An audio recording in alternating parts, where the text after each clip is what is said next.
A Journey to Suicide, a veteran story. We read in the news about veterans coming home from the war with PTSD, and many committed suicide. The numbers are staggering. According to the latest news, 22 veterans commit suicide every day. Why, we ask?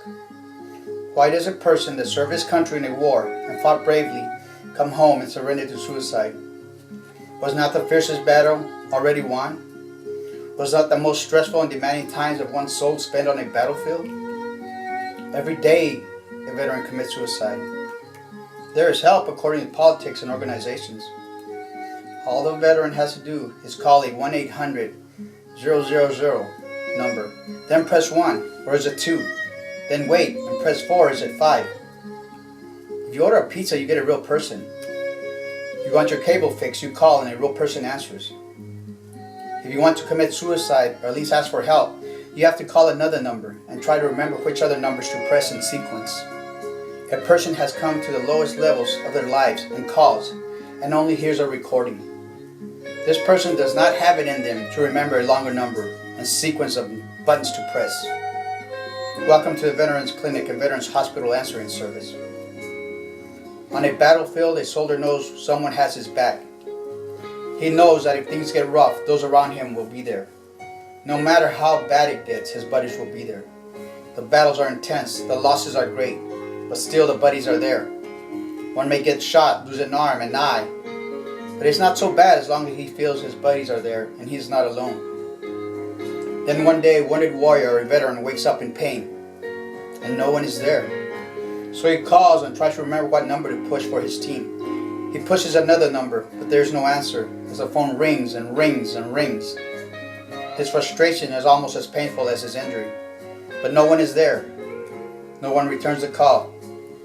The darkness around him gets darker. The shadows come back. The memories thunder in his head. He reaches for his buddy, but only his echoes are heard. Depression is not a one-step emotion. Depression is brought on by a progression of emotional events that lead one to the feeling of inadequacy, solitude, and uselessness. Depression has not boundaries of economic levels or race. Depression has no standards or limits. Depression has levels of its own. Depression is like a cancer of emotions that can eat one's flesh and soul. The darkness it leaves suffocates till there's no breath at all. The pain becomes unbearable, so he went to the VA and told them. They scheduled him for an appointment in 3 months. In 3 months. In 3 months. 3 months come and finally he is seen. But wait, what he has is not their fault. What he has is not connected, they say. This pain is not connected. So the veteran with his pain is sent to another building. Take another number. Wait some more. You need more information. You need your medical records. We can get them, but it'll take up to 6 months. 6 months to wait to see if some high court will determine if this veteran can get treated for the pain he has carried for so long. Every day there are 22 veterans that commit suicide. Veteran, take these papers to your team and let them fill them out. Then bring them back and we'll submit them. This may take a few months to be paid, so be patient. Every day there are 22 veterans that commit suicide. The veteran takes the papers and goes to the VA. His leg is hurting and swollen, but he won't let anybody notice. He walks into his team and walks in line. His name is called and he walks up feeling better because someone is finally going to listen. He hands the papers to the receptionist. "What is this?" she scolds.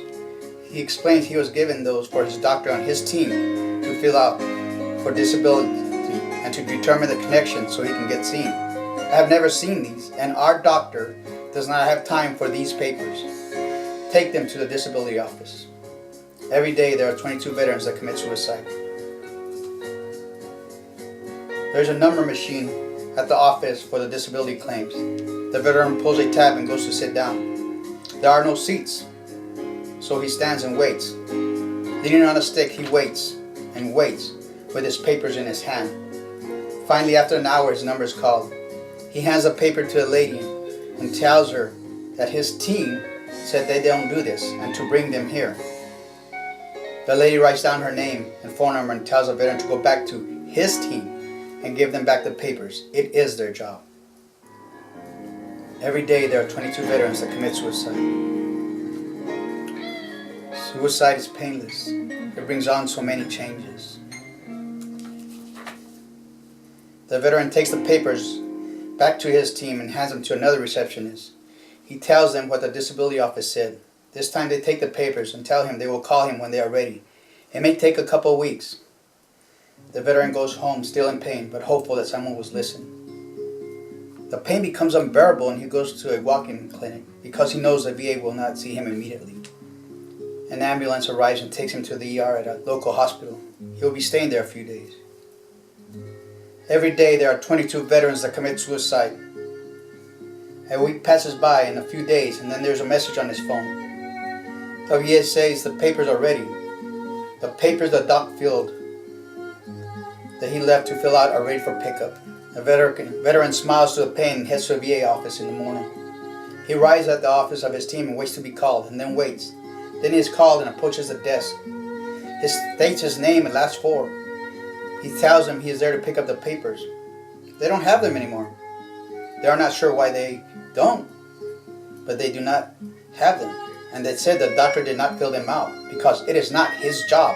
The veteran is told that maybe the papers went to the Reeds of Records, another office.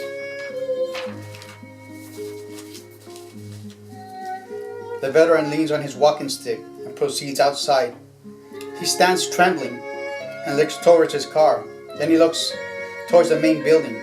He looks again both ways and stands there for over 10 minutes. It is hard to breathe now. He loses all strength to go on. He loses all reason to want to. Where are his buddies? Why does he feel so alone? The pain in his leg is numb. It doesn't hurt as much anymore because it doesn't matter.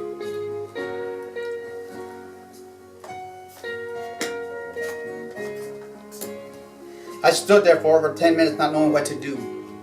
Why should I go on? Why should I try? 19 and a half years I gave to my country. Would give another 30 if I would not have been injured. 19 and a half damn years. Every day there are 22 veterans that commit suicide. I finally made it to my car. I sat there and then moved the car to a more isolated part of the parking lot where no one could see me. I did not know what to do. I felt so alone, so useless. I could not get a job with so much pain. I could not support my children without a job. I sat in my car and wept. Now I understand. Every day there are 23 veterans that commit suicide. You see, I am a veteran. I'm a Navy chief and a single parent. I did those 19 years. I've read the statistics of why veterans commit suicide. And it's not a lot of times because of the war. It's about how they get treated back home and how they're left alone in the dark. Some gave up their lives, some gave up their minds, some gave up parts of their body after the war for this country. And now they feel the country turned their back. 22 veterans a day commit suicide. 22. Are we waiting for that to increase to 23, 24, 25? They're not asking for something that's not theirs. They're just asking for a little respect. That's all. Just a little respect. Every day, there are 22 veterans that commit suicide.